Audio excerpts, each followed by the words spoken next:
The first time I met Adam, I was rushing into the campus library with my laptop tucked under my arm and 3 books balancing in the other. My name is Natalie Cooper, and I was majoring in psychology at the University of Oregon, juggling a part-time job and trying to keep my GPA afloat. He offered to open the door for me, and something about his quiet smile and calm demeanor made me pause.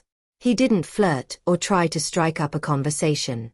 He simply nodded and returned to his own seat in the far corner of the reading area. Over the next few weeks, I noticed Adam more often. He was always alone, typing away or sketching diagrams in a leather-bound notebook. I finally introduced myself during a rainy afternoon when we both reached for the same book on cognitive behavior. We laughed, and that laugh turned into a conversation, and that conversation turned into coffee. Within 2 months, Adam and I were a thing. Comfortable, kind, thoughtful. He wasn't flashy, but he was steady. And I needed that. Then came Julian. Julian was the opposite of Adam in every way. Where Adam was quiet and methodical, Julian was electric. He transferred in mid-semester from NYU and sat beside me in Sociology 301. He was funny, unfiltered, and irritatingly charming. He challenged professors in class and made everyone laugh without trying. One day after class, he caught up with me outside and said, "You look like someone who reads people too fast." I asked him what that meant, and he replied, "You're probably wrong about me already." I wasn't sure if I liked him or hated him, but I definitely thought about him too much. Adam and I had been dating for almost 5 months when I realized I was starting to feel something for Julian too. It wasn't just a passing crush. It was deeper, confusing, and terrifying. I thought love was supposed to be clean, one person, one heart, one direction. But mine felt split, torn in a way that made me question everything. I didn't tell Adam at first. I couldn't. He didn't deserve that pain. But I also couldn't ignore what I was feeling. Julian and I started studying together. He joked more, leaned in closer. One night, after a late library session, he walked me back to my apartment in the cold. As we stood outside the door, he looked at me and said, "I like you, Natalie. I think you know that." I didn't kiss him. I didn't even hold his hand. But I also didn't walk away. I was stuck in a storm, trying to choose between 2 people who both held pieces of me. Adam was safety, loyalty, and depth. Julian was fire, laughter, and unpredictability. I began avoiding Julian in class. And I pulled away from Adam emotionally, hoping that space might reveal some clarity. But it only made everything harder. One night, after weeks of avoiding the truth, I sat down with Adam and told him everything. I expected him to be angry, maybe to shout or walk out. But he just looked at me with tears in his eyes and said, "I love you, Natalie.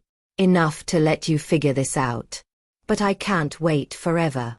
I thought that would make the decision easier. But it only made the weight heavier. Julian, on the other hand, was surprisingly understanding when I told him the same. He said, "I don't want to be a reason you leave someone. I want to be the reason you choose something new." The days that followed were filled with silence, reflection, and a kind of heartbreak that comes from hurting people you care about. My friends didn't understand. Some called me selfish. Some said I was playing with fire. But I wasn't trying to break hearts. I was just trying to listen to mine. One afternoon, I went to the lake by campus alone. I sat on the dock, tossing pebbles into the water, and asked myself the hardest question. What do I need? And the answer was clarity. Not just about love, but about who I was. So I made a choice. I decided to take a break from both relationships. Not because I didn't care about them, but because I needed space to find out who I was without being split between 2 people. I spent the next few weeks rebuilding myself. I focused on my classes, started therapy, and rediscovered old hobbies. I didn't date anyone. I didn't text either of them. I just existed. It hurt. Deeply. But slowly, I began to understand myself better. A month later, I ran into Adam at a local bookstore. He looked happy, healthier. We talked like old friends, and it wasn't awkward, it was kind. He told me he was applying for grad school in Colorado. I wished him luck, and we hugged goodbye. It felt like closure. The kind that doesn't come from answers, but from peace. Julian found me the next week at the coffee shop we used to study in.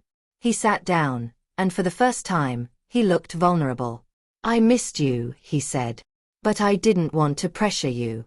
I just wanted you to be okay."